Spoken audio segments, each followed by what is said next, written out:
يعني dadku mar walba waxay isaga jirayaan in ilaaho rahimallahu nabash al-awwal alla isaga jiro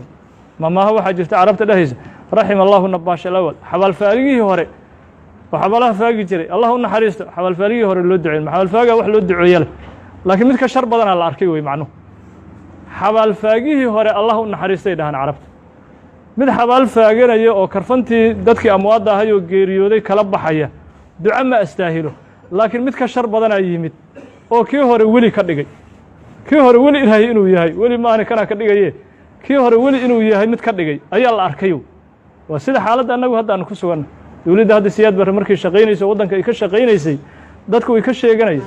ijraam iyo dulmi iyo waxbay ka sheegayeen laakiin markii dawladihii ka dambeeyay la arkay waxa la yiri noo soo celiyo noo soo celiyo asaga wuxuu noqday weliyuuba noqday markii loo fiiriyo dawladihii asaga ka dambeeyay markii loo fiiriyo يعني isagu haduu 10 iyo 100 uu dilay kumaan kuna la dilay kumaan kuna ka dambeeyay isagii la dilay marka waa sida nabiga sallallahu alayhi wasallam inoo sheegayo la yati zamanun illa alladhi ba'dahu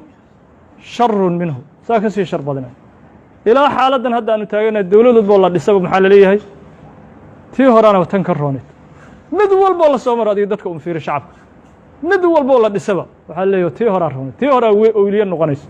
mid walba la dhisay tii hore marka waxay ka dhigan tahay mahmaahada carabta yiraahaan rahimallahu an-nabash al-awwal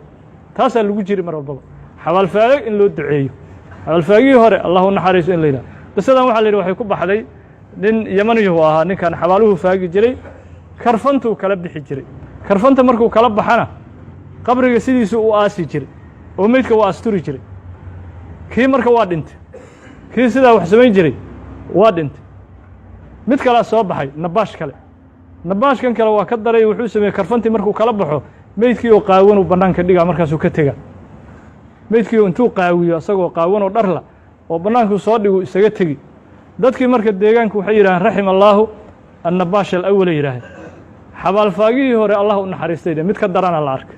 mid ka daran ayaa la arkay marka xadiiska macnihiisu waa sidaas oo mar walba waxa lagu jiri xabal faagi in loo duceeyo